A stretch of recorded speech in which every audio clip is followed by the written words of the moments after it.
Call the meeting to order. Please rise for the pledge. I pledge allegiance to the flag of the United States of America and to the republic for which it stands, one nation under God, indivisible, with liberty and justice for all.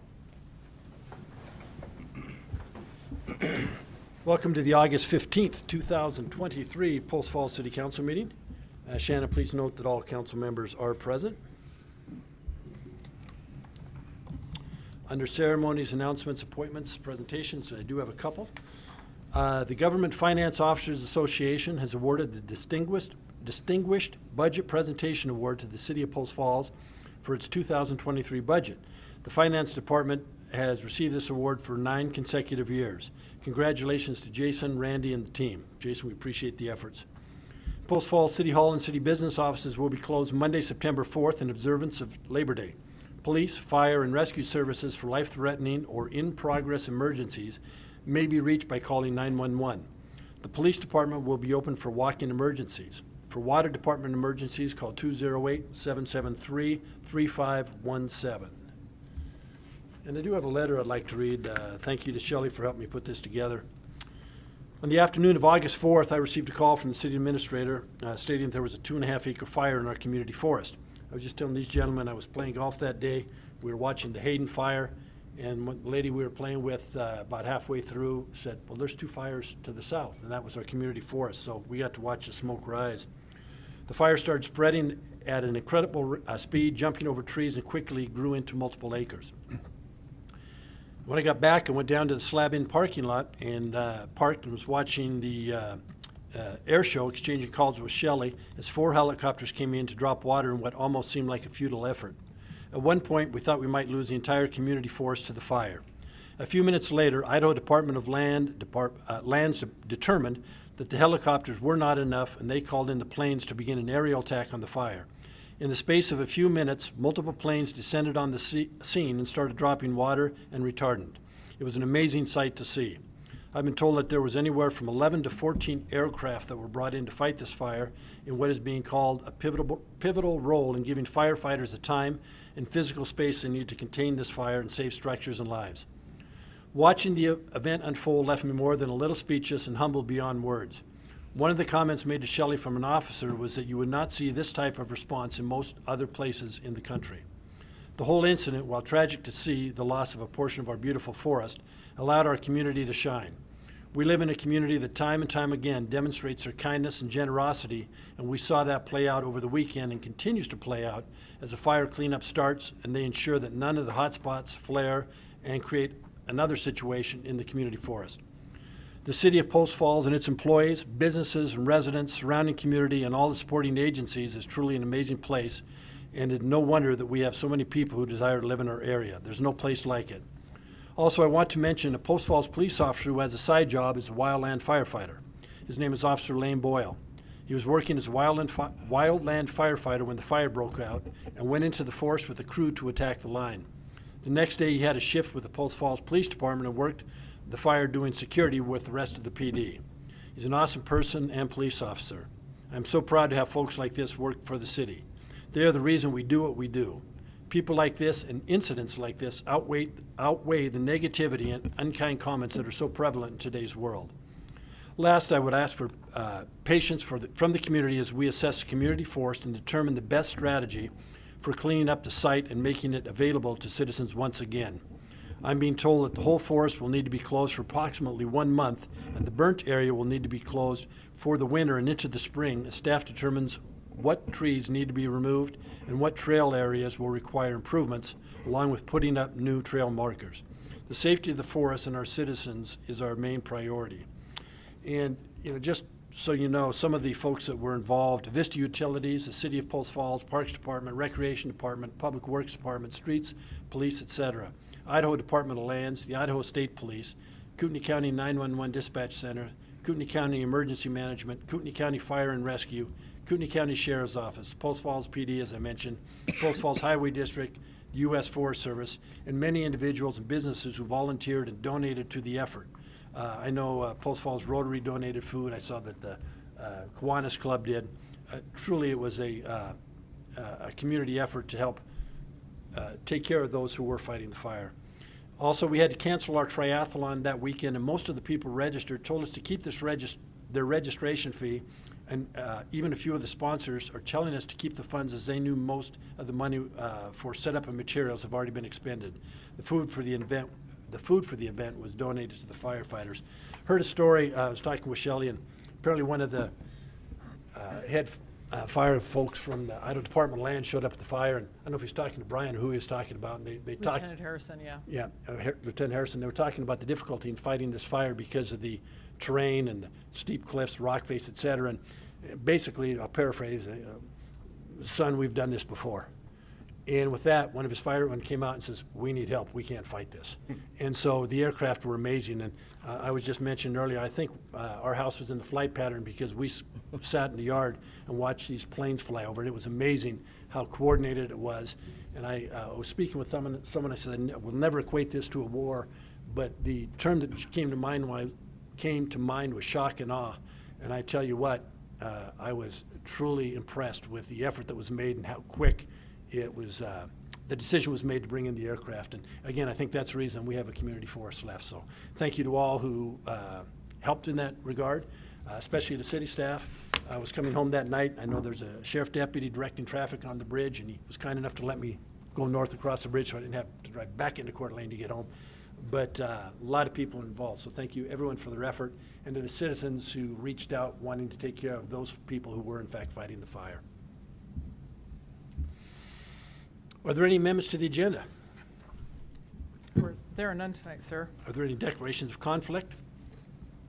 I don't know if I mentioned, we do have 2 public hearings, so if anybody does wish to testify, there's a form on the podium in the back. Please fill it out and turn them into our clerk.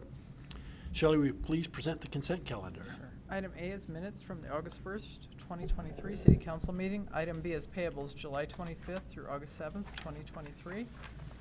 Item C is cemetery temporary construction easement. Item D is engagement letter with Idaho Employment Lawyers for review and revision of the city's personnel policies. Item E is Prairie and Finicus impact fee reimbursement agreement. And item F is Prairie Crossing Regional Shopping Center in Prairie Zoros Street Roundabout Construction Improvement Agreement. I do have a question. Sure. Engagement letter with the Idaho Employment Lawyers. I understand that they have a hard time trying to ascertain what it's going to cost or how long it's going to take. Is there any kind of cap on this? I know it's an interesting process, but I always hate to go in without even having a clue as to what kind of dollar amount we may be looking at or whether or not there's a cap in that. Do you know if there was? So there's not a cap on it. It will take, I hate to say this, as long as it takes. We've engaged with them and talked with them a bit, and I think Janet can probably speak to this a little bit more directly, but at one point they were willing to jump in and have it done in short order, like within weeks, and I think we were like, wait a minute, we don't need it quite that quickly. This firm is frankly one of the best firms in the state for doing this type of thing. They're peopled with people who have prior experience working for cities and counties, which is a unique way of dealing with employees. We're different than even a private employer who's on the employment side. So having someone with that experience should help speed up the process. We don't have the world's longest policy, but it's not been reviewed in its totality in some time. So it will take some time. The rates that they're charging are frankly pretty decent for law firm rates. They are not exorbitant by any stretch of the imagination. Well, I know you will, but I would ask that keep your eyes on it. And, if we see that the costs are starting to escalate to a level that we're not comfortable with, please come back and let us know. Appreciate it. We will, thank you. Any other questions on the consent calendar? Entertain a motion. I'll move to approve the consent calendar as presented. Second. Motion second. Further discussion? Roll call, please. Malloy, Aye. Borders, Aye. Shove, Aye. Walker, Aye. Ziegler, Aye. Thorson. Aye. Motion passes. Thank you. We're now down to the public hearing section of the agenda. The first public hearing is the fiscal year 2024 fee resolution. With that, I'll open the public hearing.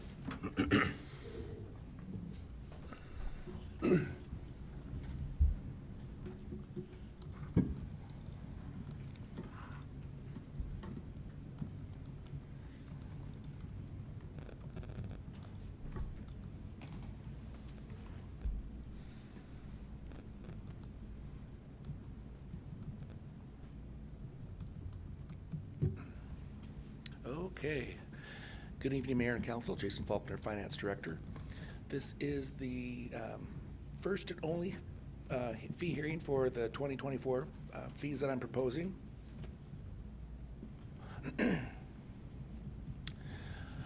Let's see. A lot of these are based on studies that have been done. So the water rates, there we had a FCS group propose 2 of the contracts for water and wastewater, and their proposals for the fiscal year 24 for water will be a 3% increase.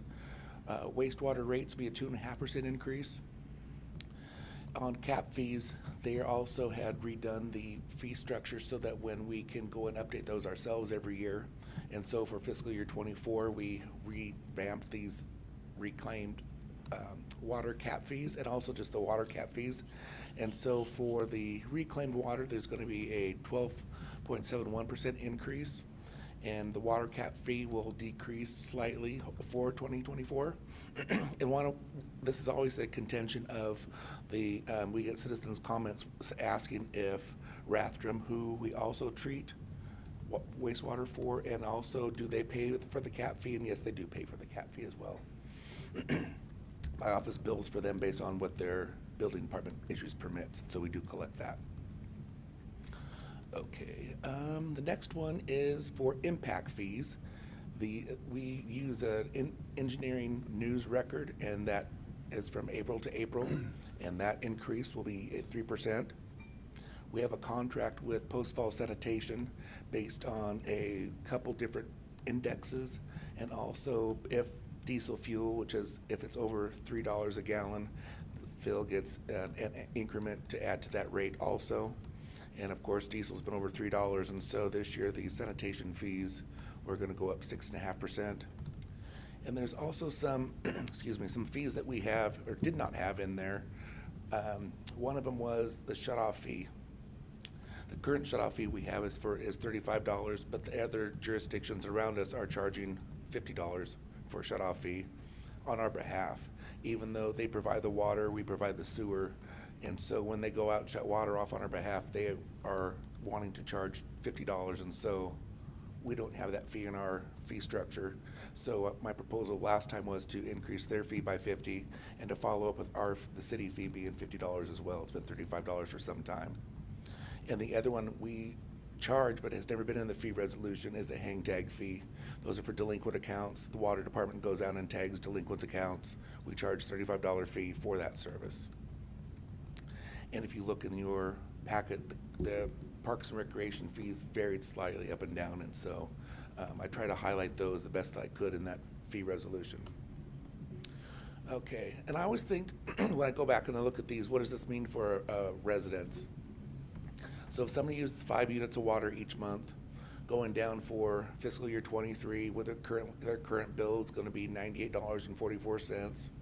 With the proposed fees that I'm proposing for fiscal year 24, their bill will go up $3.11 per month. So that makes it more real when it hits the utility bill. And the only thing I need tonight after a public hearing is approval to bring a resolution back at the next council meeting. Any questions, Jason? No, thank you. Anyone wishing to testify? We have none. With that, I'll close the public hearing. Council, discussion? Well, we're keeping it below the rate of inflation, but it's frustrating when costs always have to go up and up and up, and they've been, my grocery bill is bigger than my mortgage and has been for the last year and a half now, so as much as I hate to see fees go up, it's not fake. They're not making it up. So thanks for keeping it as low as you could. Yeah. You want to make a motion to, or further discussion? I have a quick comment just on the diesel cost. Okay. I mean, I don't think we're going to see below $3 diesel ever again. So maybe in the next negotiation with that contract. That contract doesn't expire for quite some time. But whenever we do open it up for negotiations, that is a good time. We do go in and reassess some things. Like I remember at one point in time, it might have been when you had the contract open to Shelley, it was finance director, they negotiated, the city doesn't pay garbage. So so when it's opened back up, we do, if they want something, we have something to bring to the table. So that's a good point. We'll add to that as well. Need a motion? To bring back? I'd move to approve the fiscal year 2024 fee resolution to be brought back for final approval. Second. Motion second. Further discussion? Who seconded it? Josh. Roll call, please. Borders? Aye. Shove? Aye. Walker? Aye. Ziegler? Aye. Thorson? Aye. Malloy? Aye. Motion passes. Thank you. Next public hearing is the fiscal year 2024 budget, and I will open that public hearing. Okay, Mayor and Council, Jason Faulkner, Finance Director. Still, Yes, still. I'll try to keep this very short and sweet, because I know we've talked about this, the budget at 3 workshops, and we've heard about it at a long time. So I'll try and just do a recap of what the budget we were asking for. I'd like the side-by-side comparison to see what last year's budget was versus what I'm proposing bringing forward. Last year, fiscal year 23, the overall budget was 153 million, and the budget I'm proposing for fiscal year 24 is 148 million. We'll go through those in a second. All right, ooh, this is smaller than I thought. Okay, I wanted to talk about the property tax. On the property tax, we can take the highest of the last 3 years, which is last year's property tax amount, which is 13.8 million. And then with new construction, the city was, with the levy rate, it was 202,000. The annexation amount was about 9,700, and the Post Falls urban renewal closures was about 1.4 million. The legislature restricted those amounts, and so of those amounts, it went from 200,000 to 181,000, 9,700 to 8,700, and from 1.4 to a little over 1.1.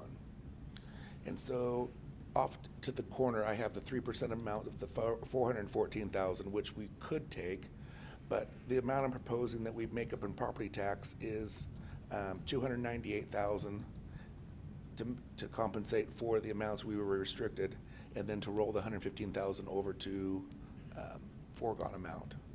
So Joe had asked, are we not raising taxes? Well, we said we weren't raising taxes in the past because we hadn't taken the 3%, and so it'd be disingenuous to say we didn't take the 3%, but we took a portion of it to compensate for we were restricted by legislation. So it's not really a yes or no answer, kind of a lengthy explanation.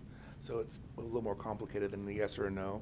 But to make it really simple, what we're doing is doing the standard practice that we've had for 20-plus years, and we're taking new construction, annexation, urban renewal closure at 100%. House Bill 389 said you get 90, 90, and 80. We're taking the full amount, and we're using the 3% authority to do that, but we're not increasing taxes Right. to the taxpayers that were here prior to the new construction being added. It's always been our goal, at least since I've been on the council, has been my goal to make sure that new growth can pay for itself. So if you're gonna provide the same services to more people, that's obviously gonna cost more in absolute dollars. And the state legislature in their, I don't really know what their logic was behind this. Can't wait to see how you say it. But basically restricted all cities in Idaho's ability to collect the full increase in funds from growth. And urban renewal. And urban renewal, which, again, is basically growth, but, so. So again, we're just doing the they're standard making it practice harder that for we've growth to had. pay for Yeah. itself. Right, so we're bringing on new construction and annexation, urban renewal closure at 100%. Yeah. And that's what we've been doing with budgeting, really since I've been here. So anybody who's here or watching on TV who cares, and happens to speak to your state legislator, HB 389 doesn't work. Doesn't work. Please ask them to repeal it. And last year, there was a lot of conversations about making some changes, and I do feel like there's getting some traction, especially from some of the smaller cities. We actually are large enough where we can take the 10%. They're also restricted on the 8% on the new construction, so if their new growth is more than 8% increase on the budget, they can't take it. So there's some of the small cities, when you build 2 homes, that's more than 8%. And so they're not able to recapture that amount on the 2 homes being built. And they had examples of that down in Boise when I was down there, and they were doing the legislative summit with Association of Idaho Cities. And so some of these really small cities, even the 8% cap is harming them. And the legislators never, they never thought about that, I guess is what you'd say. And so some of the smaller cities are coming forward and saying, we're just building like 3 new homes and we can't even recapture that new construction amount. Well, the frustrating thing is with the limitations of 80 and 90%, I've seen no justification or reasoning behind it. There was none. It's just a number. Yeah, it's like, where did it come from? Yeah, Where and did- so what was it if based someone on? could explain to me the logic behind it, it might change my mind, but I've never seen that, so. Yeah. Jason, overall, what will this do to levy rates? Actually, I believe the levy rate with the Post Falls Urban Renewal closure, that will be on the tax roll, and the new construction, the levy rate will decrease. Decrease. Yeah. And people should understand, levy rate decreases, but the values of property continue to increase, so that can relate in an increase in property taxes. It could, yeah. And we do an analysis every year. Once we get the numbers, we still don't have them showing what that effect is and where the breaking point is. I do know I've actually talked to folks who saw some decreases in their values this year for the first time in 5 or 6 years. Others continued to see an increase. So it's kind of, before I could almost say everybody saw an increase. This time we're seeing it a little bit all over the place. Well, and it's not consistent, so I think last Right. year, a year ago, I saw a decrease in value. This year I saw a significant increase in value, and it's like, I don't understand, anyway. Yeah. So it's a challenge for us to work with, especially when we're waiting to get numbers from the county, so. Yeah. And so also you'll see me come back to council with a ordinance banking the $115,000 for foregone. It used to automatically roll over, so they want to make more attention be drawn out for foregone, so they make me come back to council to make you be aware of what's going to foregone. Yeah. Okay. And I will gloss over this fairly quickly because of the workshops we've had. Of the general fund, we've had the police, fire. We've also, I wanted to talk about the lobbying expenses. Those are in there for $45,000. We'll come back to these streets. We have fleet, urban forestry, parks, planning and zoning. We just saw that. Part of this could be paid by annexation fees. Bob did a presentation, talked about the $300,000 coming out of the general fund, and we were talking earlier and pretty sure that some of these could be paid out of annexation and not out of general fund. We also have personnel cost. You will see later this week, we have a special session for mayor and council to have to discuss about the salary increase. So that's going to has to come back by ordinance to specifically specify what council salaries are. So it'll be later this week. And again, the positions we have requested. We see that at the bottom, the facilities maintenance from part-time to full-time, as John discussed earlier. We have the trails, the custodian, the planner one, engineering tech, COLA merit, and also our PTO buy-down program that we want to continue on with for the fiscal year 24. Got lots of work for the trail tech now. A lot of work for the trail tech. Oof, that's so sad. The police cars the chief mentioned earlier, streets, and I wanted to also emphasize if it has replacement, such as the loaders, any vehicle that is a replacement, those are dollars set aside from prior years and not a direct hit out of the general fund.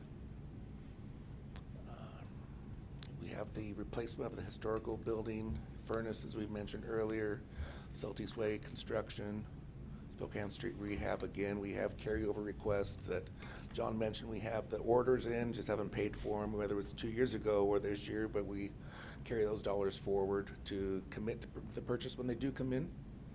Again, there's equipment replacements from replacement fund. Urban forestry, they have some vehicles also on the request list. Cemetery for a dump bed. Parks replacement equipment as well. Woodbridge playground replacement equipment. Woodbridge playground, which is a replacement from the existing one that's out there. Camelon well replacement. Let's see. Parks, their maintenance items. Parks construction, community garden improvements. Hastings House septic replacement. The vehicle for planning and zoning, which would be shared with parks, engineering vehicle that was discussed earlier, and then increased funding for the facilities fund. That is the recap of the general fund, and now I want to go into another fund that we have funds set aside in for facility reserve.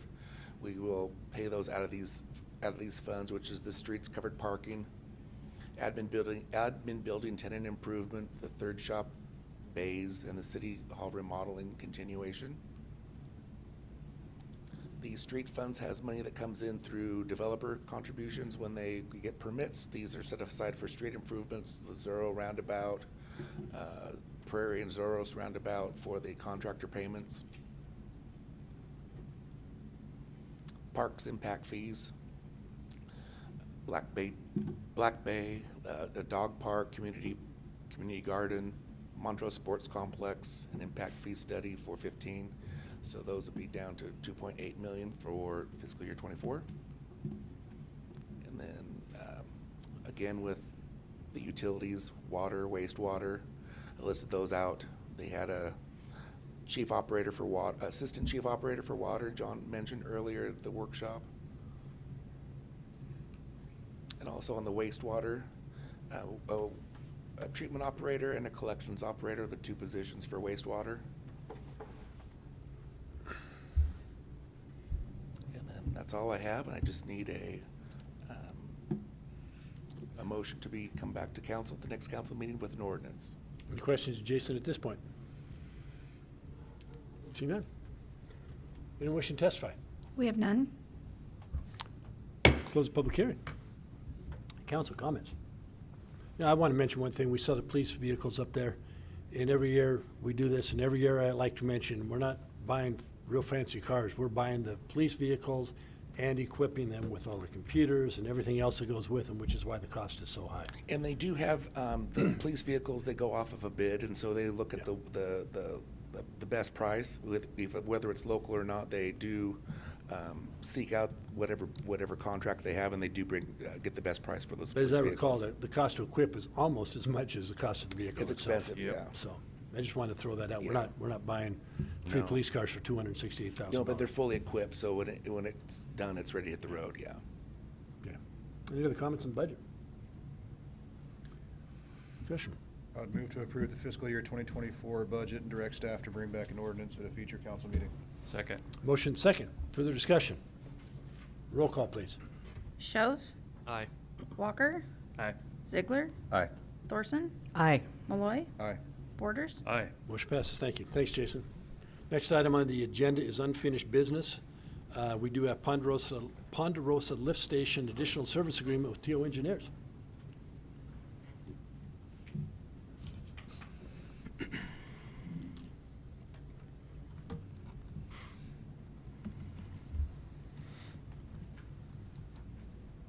Right.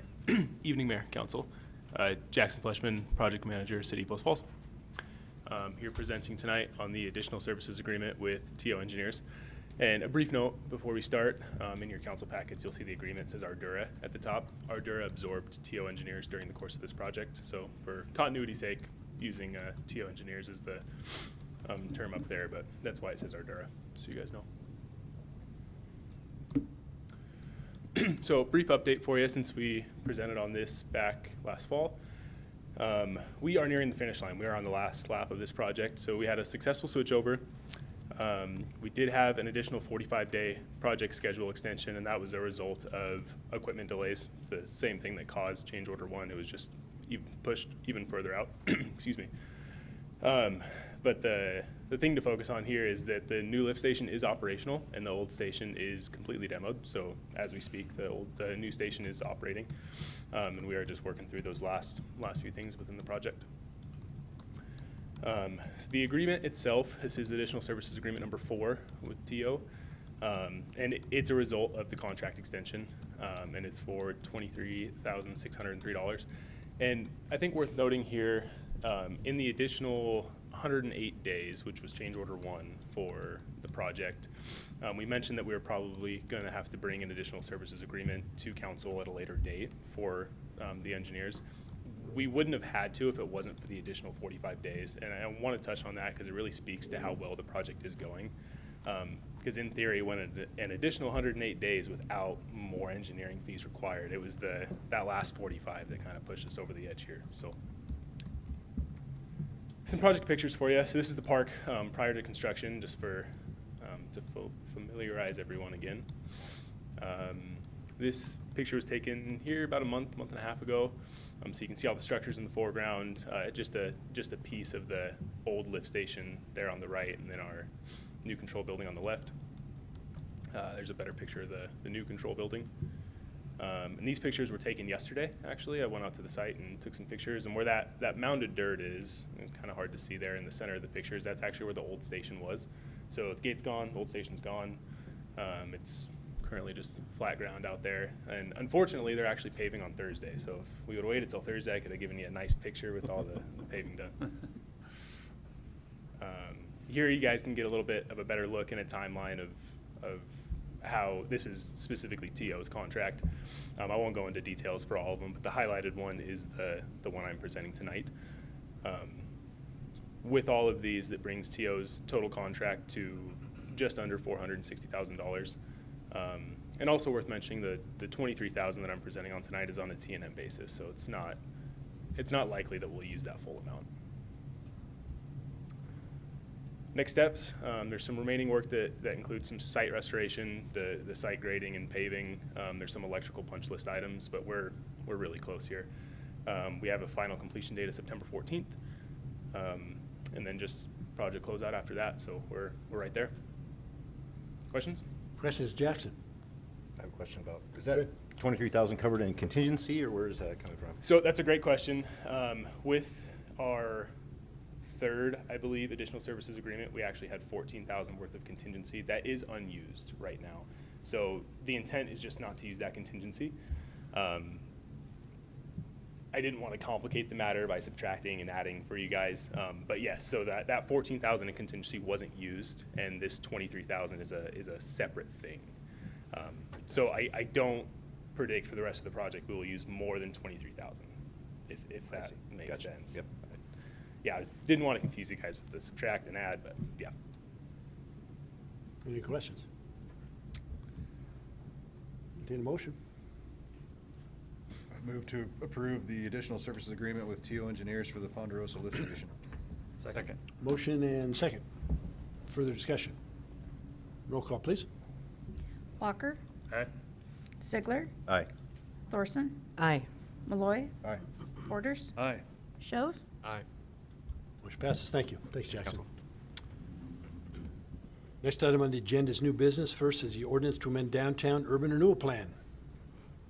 I think I'm looking at you, right, Mr. Yeah, Wilson? I'm happy to explain this to you if you want. Really what we're doing is we're making some technical adjustments to the downtown urban renewal plan. In the parlance of urban renewal law, there's a thing called a modification, there's a thing called an amendment. This isn't a modification. If you do a modification, that's a big deal.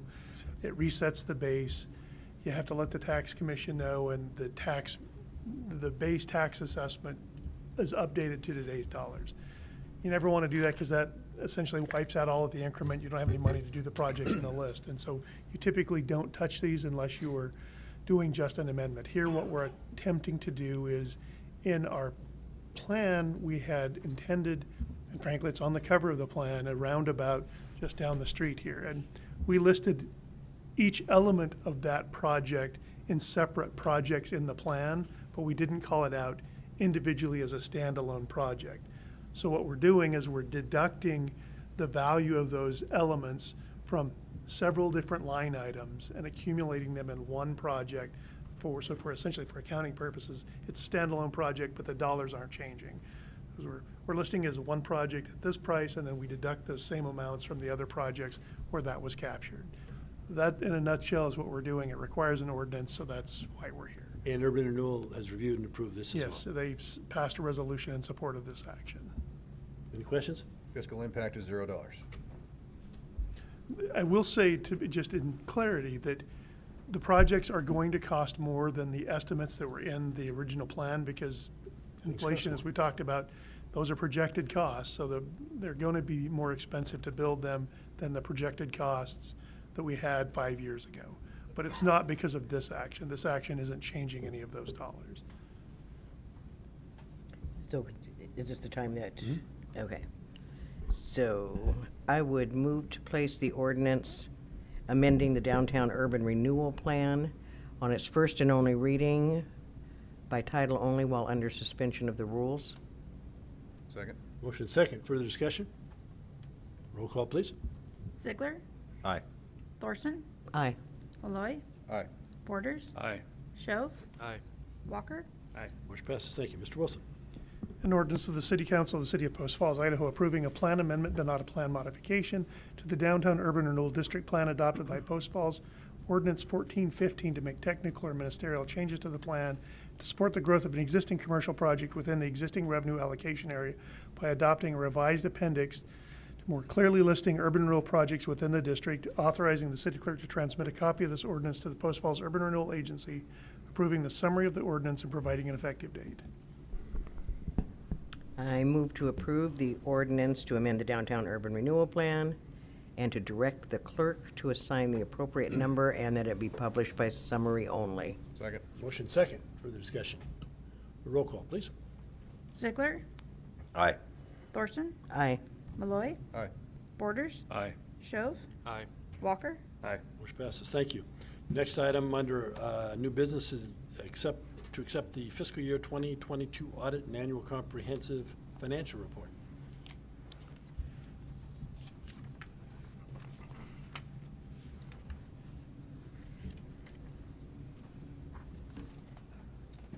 All right. Good evening, Mayor and Council. This year was a little more challenging to finish the annual report. We had a new government accounting standards bulletin that was implemented and was required for leases, which meant that all of cities' leases for, let's say, the cell towers need to be on the face of the financial statements because there are deferred inflows of cash.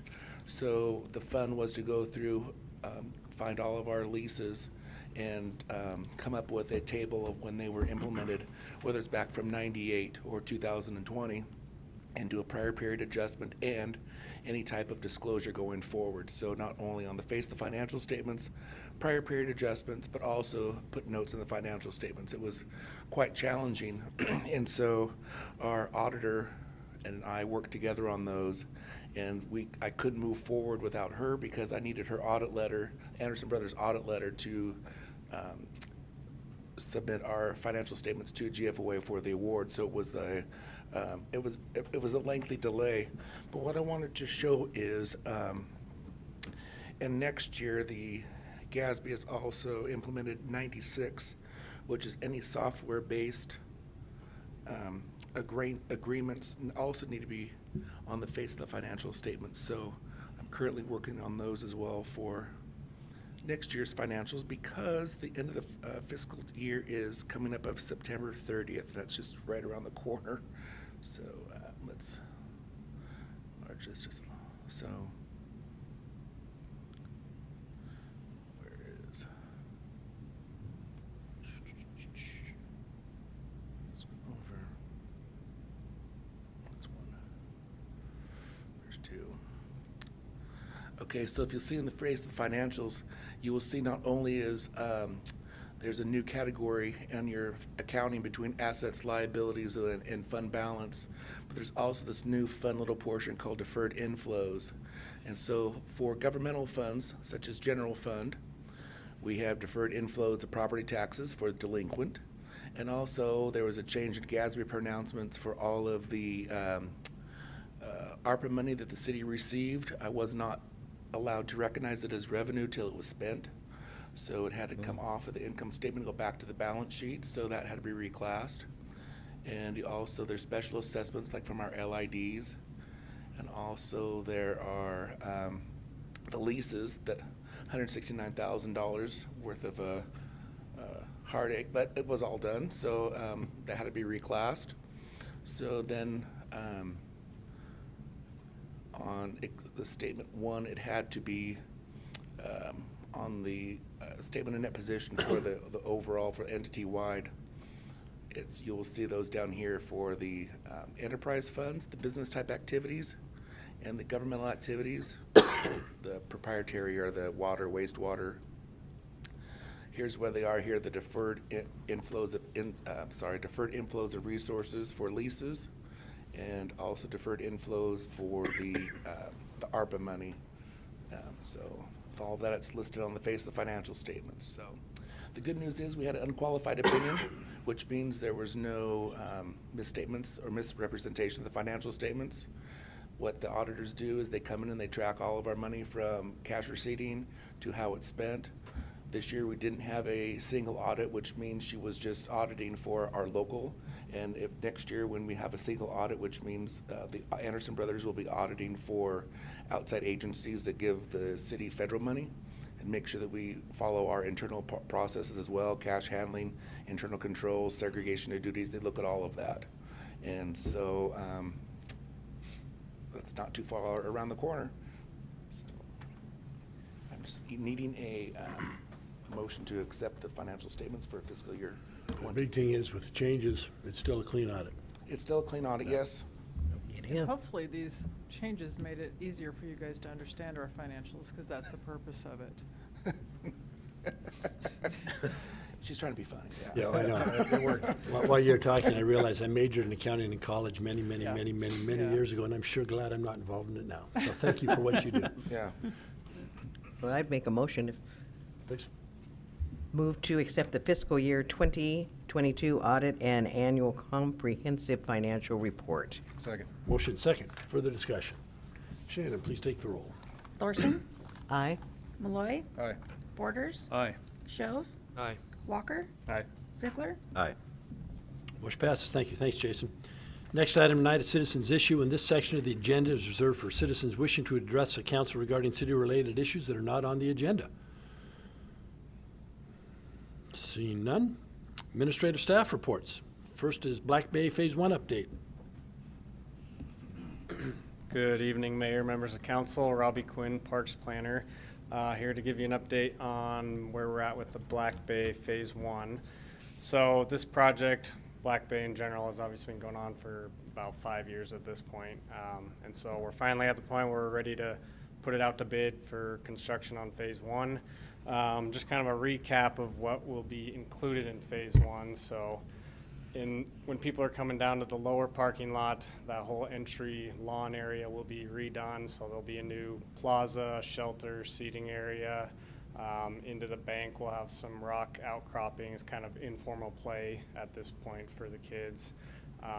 That lawn will be completely graded. It currently drains poorly, so it'll be regraded for drainage. And then working the way down to the bay, the bank stabilization and erosion control will take place within the bay. And then when we get to kind of the beach area, there'll obviously be a new boardwalk out into the water, and then some more erosion control in that beach. And then the entire trail from the parking lot to the beach will be redone to meet ADA grades, and that'll be fully repaved. So that's kind of recapping Phase 1. We're looking to put this out to bid at the end of September, and then give contractors about a month to bid. So bids will be due end of October, and then there'll be a review process with us and our engineer consultants, and then hopefully be back to you guys at the beginning of December, that first council meeting for that contract. And then if that's approved, we would look to start construction in the early spring of '24 when the water is still low. Obviously with that boardwalk, they need the water to be low so they can do that work. It is likely to take most of the next year to complete this, so just kind of a heads up to the public that lower parking area and majority of kind of the bay will be closed off during construction of next season. The upper parking lot and the upper park will still be open, and some of the trails will as well, but most of that lower spot will be closed. So yeah, that's kind of where we're at. Do you have any questions? Well, it's exciting to see it finally coming together. Yeah. We had significant discussion on the planning of Black Bay and the amenities, et cetera. And yeah, it's been about 5 years, so it'll be nice to see it starting to come to fruition. Yes, agreed. Any comments, questions?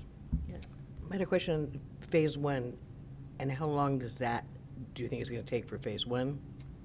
Just one season? Yeah, next season. Oh, wow. So it'll be into the fall, likely of next year, but it should be done within the full calendar year next year. I'm cheering for you. Yeah.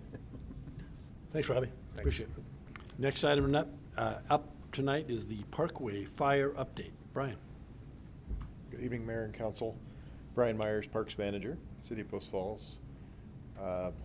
Mayor already gave a pretty good summary of this incident and what we've experienced with, mostly just give a photo slideshow of where we've been over the last week and a half. So again, August 4th, fire was reported about 3. It did burn 80 acres. Fire crews were able to move on this, and no structures were lost. That was huge. Yeah. Fire reached 100% containment last Friday. So while the community probably didn't see much smoke coming up out of this beginning probably about a week ago on Tuesday, or a week ago today, they were still actively working this to get from 25% containment to 100% containment on Friday, and they had over 120 personnel on the ground working that from that whole period of time. To date, Idaho Department of Lands is their management team, so they're under local control out of the Micah district, and Terry and his crew are continuing to work the line. There is fire hose stretched out on the perimeter of the fire. They have started pulling some of that back because they were able to get really good suppression on this. They were able to mop up 400 to 500 feet in from the boundary. I was out there yesterday, and there's still some hot pockets where you can, it's a very fractured rock site, and that fire followed organic debris down into those little hot rocks, and it's still you can still feel heat nearby trails and even on the margins of where this fire was. So it's still hot back there, and for that reason, the community forest remains closed at this time. So this is a picture of our kiosk closest to the ticket booth down at Camila Park. This is poked up over top of that chain link fence that we've erected on that entire eastern boundary to the community forest. This is the scene last Tuesday. So still actively fighting fire.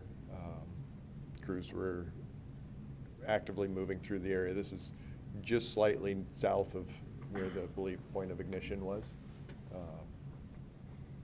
Kind of gives you a start of the picture of the terrain and just how dense the forest was where this fire burned through, and how steep it was. Very, very rocky terrain, and they're moving rock, trying to chase this fire down deep into the area. This is one of the questions that came up on Facebook, was whether or not this tree still existed there. Old growth pine. Mr. May, when we did the property exchange on this property, highlighted this as one of the features of the site. It partially survived, but it's certainly worse for the wear of this fire. These are pictures from yesterday.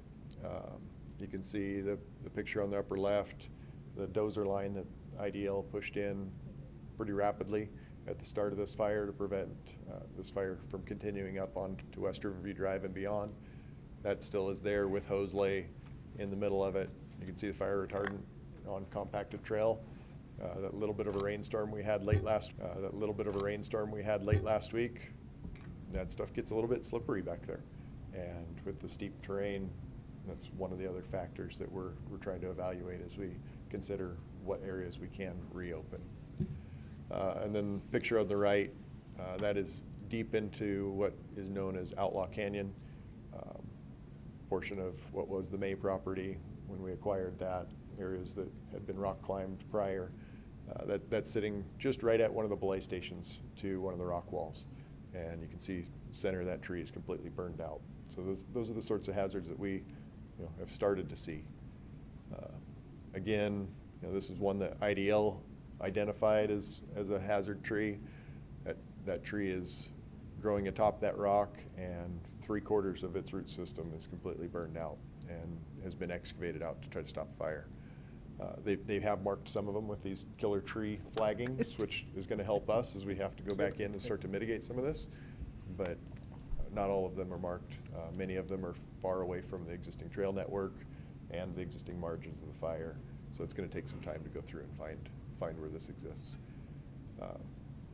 Dead trees that have tipped over already and have leaned up, propped up against cliff faces.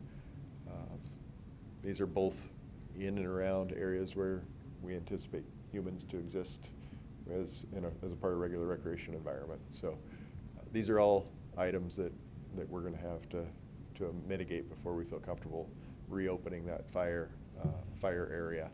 Beyond that, we know that there are numerous unstable, burned out trees that will continue to fall as we get them into the fall, winter months, and storms begin to hit this area. You know, even after we reopen this area, we'd encourage the public, don't enter this when it's windy, when there's a storm on the horizon.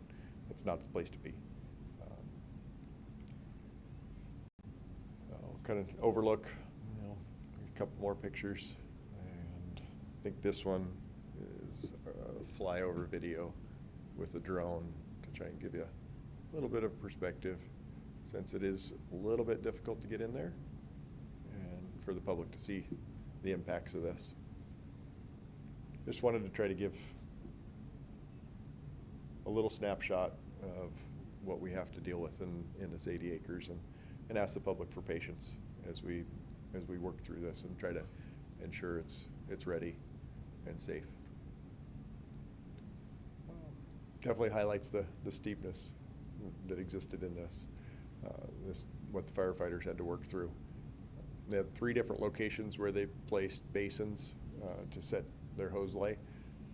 2 that were generally up along West Riverview Drive, and then a 3rd that was at the head of the 5th Canyon, basically at the private parcel that sits just at the park entrance. And from those locations, they were able to move hose into the site and basically water down most of this 80 acres. With that. Questions, Brian? Good information. Thanks, Brian. I have a couple questions, actually. One second. Or you- Joe, sorry, we'll go come back to you. Yep. That's my first question is, Sorry about that. you know, eventually the plan to this property, one of the reasons we bought it in the first place was to, this might be a question for Craig, I don't know, to Land to play. land apply, wastewater, reclaimed water. When that's all up and running, of course, that's not anytime soon, but would something like that help to prevent things like this from happening in the future, or was this too high up the hill for land application in the first place, or? My understanding is there are portions of what was burned that would be within that land application phase, probably later. There is a specific silvicultural plan that was being drafted as part of that permit requirement that you had reviewed in a previous council meeting.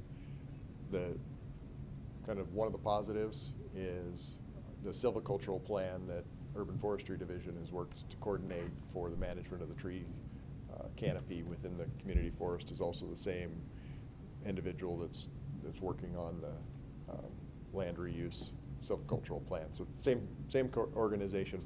Preston was out on site with them this morning trying to get an assessment and what next steps would be to replant and consistent with the long-term goal is reuse.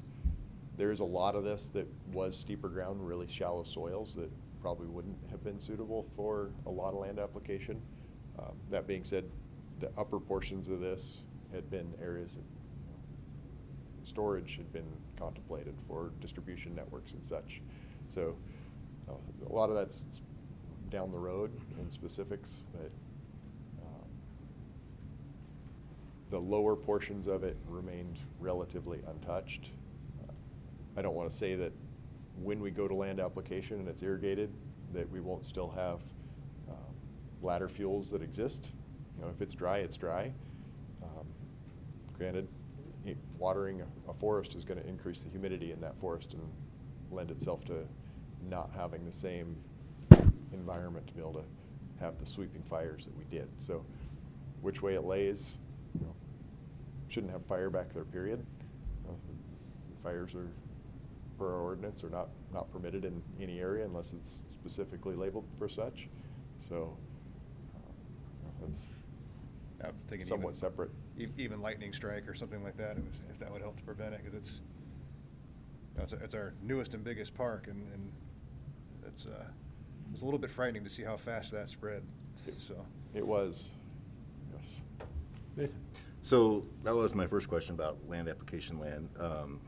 I would like to just comment that, I mean, while it's unfortunate to see, it is probably going to benefit the forest in the long term. The second question that I had was more about what kind of vulnerability will the infrastructure of our land application system have in the event of another fire? Are we going to lose the whole irrigation system? Or, I mean, I know it's probably hard to speculate, but it's just a concern of mine. In a property like this, it's already really inaccessible. Sure. I think that's all information at this point. We can definitely take it into advisement as those design schemes come in. You know, what can be done to protect that level of infrastructure. Certainly pumping stations, we're going to want to have some level of fire-wise landscape around it that doesn't lend itself to threatening that sort of infrastructure. Those were your big dollar pieces of It's a big infrastructure, investment. pump stations, main lines, that sort of thing. If a fire moves through a stretch of drip irrigation pipe that's inside of a corrugated pipe, it's not going to fare well. But also have it available to turn it on and increase that humidity in that area. So I think could also lend itself to an advantage to the fire district. But still early. We were lucky. You know, I look at the fire out in Hayden, and I'm not sure where it is now, but I think yesterday I read it was 8% contained, 20-some hundred acres. You know, this could have been a much bigger than it was. So we're fortunate. I hope the folks are able to get control of the fire out in Hayden. Yeah. So. I do have one question for a minute. One of the photos you showed was rock climbing walls. Is there just one rock climbing wall? And that's what I'm curious. Will the park have to be opened in its entirety, or can a portion of the park, as you go through, be open? Because those rock climbing walls are pretty close to the parking area. So there is one wall that you can see in this burn, that kind of rock feature that looks like a Y. The right-hand portion of that Y is a rock face. That's outlaw wall. That's fully within the burned area, and I anticipate that area will remain closed. But there Is that one are of the- 7 or 8 routes on that wall. I was going to say, is that the original, though? No, that was the part of the recent acquisition. Okay. You know, that's So less that- than 5% of our total climbing resources are on that face. We have generally, I think we're up to 145 bolted routes in the park, so there's 7 or 8 there. Upper Fifth Canyon, there was a portion of that also burned out, and for us to define a more limited closure, I anticipate Upper Fifth Canyon to also have to remain closed. Part of that is some objective hazard of loose soils, loose rock that are hanging above an access trail. And it may not be quite as obvious to the general public walking along that this time of year that is there, because you're walking through what looks like a lush forest. But 35, 40 yards above you is a completely burned out forest that hasn't had any time to weather. And we just want to give that the opportunity to settle. Whatever trees do happen to tip over, they have the opportunity to do so, and hopefully not have any humans around. So people need to be patient if they are rock climbers. Rock climbers and hikers, and I am right in there with them, so. Yeah, thank you. Thankfully, the rock walls themselves fared well. You know, one of the early fears I had was, what are we gonna have to do with the bolted infrastructure out there? And we're looking pretty good, so. Good. Thanks, Brian. Thanks, Brad. Next item, mayor and council comments. I've got 2. We did have a meeting, Shelley, Warren, myself, other mayors and their staffs with the county commissioners today to discuss collection of impact fees for the county.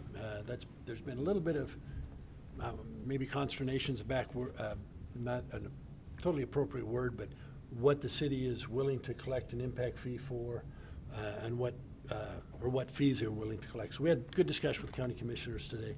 I think it was a good, I'm going to say good starting point. We've got additional information. Some we said we wouldn't pay, we wouldn't collect for. Others we said that's negotiable, but we need more information, et cetera. So we will, I will keep you posted on that. But all in all, I was pleased with the meeting itself, and I think we can move forward in a fashion that's going to be beneficial to all. And second, council, I'd like to ask favor of you. I know Shannon was scheduling a special council meeting, and that happens occasionally, and I know everybody's busy. Everybody's got kids, everybody's got jobs. I would ask, please, if you will, if you get a chance, please check your emails on a daily basis, just so we can make Shannon's job easier in trying to coordinate meetings, so she knows that. Again, you all responded, and I appreciate that. But if you will, try to check them at least daily if you can, just so we can make sure and get back to Shannon in a timely manner, so we can get these meetings scheduled.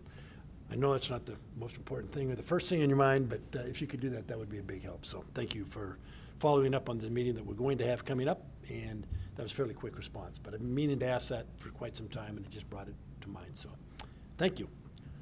Council comments?